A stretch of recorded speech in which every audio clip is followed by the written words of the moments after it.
अरुण पराग जलज भरने के, अरुण पराग जलज भरने के, अरुण पराग जलज भरने के, अरुण पराग जलज भरने के, शशि विभूष अहि लोभ अमी के, शशि भूष अहि लोभ अमी के।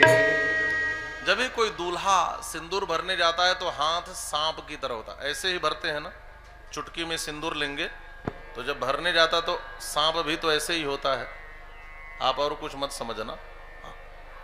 तो यह क्या उपमा दी है? मानो यह लाल सिंदूर जो है यह लाल कमल का पराग है, और जो सीता जी का मुखड़ा है यह मानो चंद्रमा की तरह है, और राम जी का जो हाथ है यह सांप की तरह है।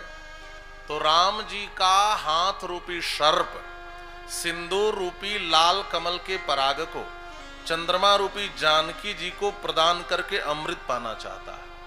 अरुण पराग जलज भरी नीके, शशि भूष अहि लोभ अमी के। ये बड़ी कीमती चौपाई है मानस का।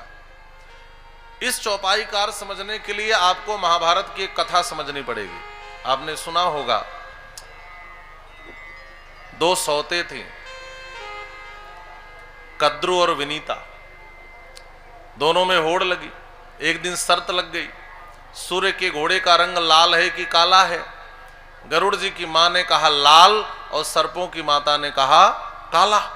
और अगले दिन अपने बेटों से कहा कि जब सूर्योदय हो तो घोड़े के आगे तुम लोग छाया कर देना और मैं काला दिखा दूं।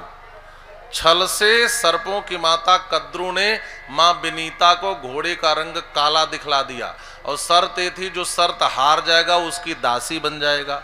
विनीता जी दासी बन गई। गरुड़ जी प्रकट हुए।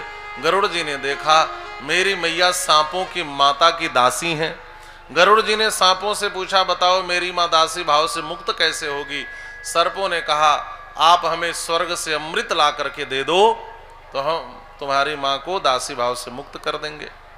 गरुड़ जी स्वर्ग में गए, वहां से अमृत लेकर आ रहे थे।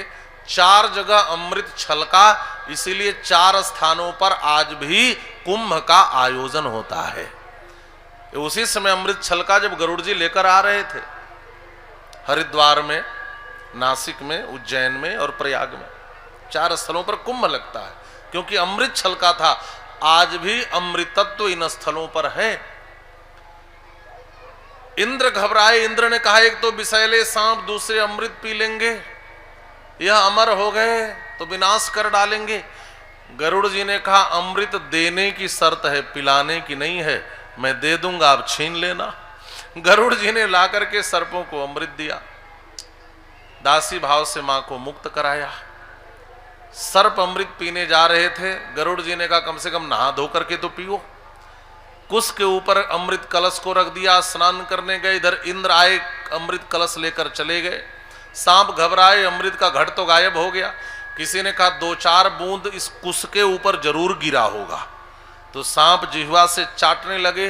कुश तीक्ष्ण होता है, उनकी जिह्वा फट गई और वह उसी दिन से द्विजीव हो गए। सांपों की 2 जिह्वा हो गई, बीच से फट गई। लेकिन सांपों को अमृत नहीं मिल पाया। अमृत चंद्रमा के पास है, एक मान्यता है। आज भी लोग शरद पूर्णिमा की रात को खीर बना के रखते हैं कि चंद्रमा से अमृत टपकेगा।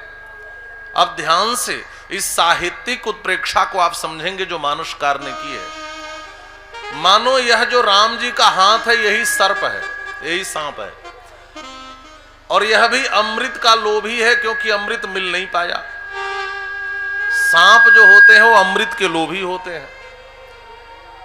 सांपों ने सोचा कि चंद्रमा को हम ऐसी क्या चीज दें जिसके बदले में चंद्रमा हमें अमृत दे दे। तो कहा चंद्रमा को हर चीज मिलता है लेकिन लाल कमल का पराग नहीं मिलता। क्यों? क्योंकि जब सूर्योदय होता है तो कमल खिलता है और जब सूर्यास्त होता है तो कमल बंद हो जाता है। जब तक चंद्रोदय होता है कमल बंद, तो कमल का पराग चंद्रमा को देखने को नहीं मिलता।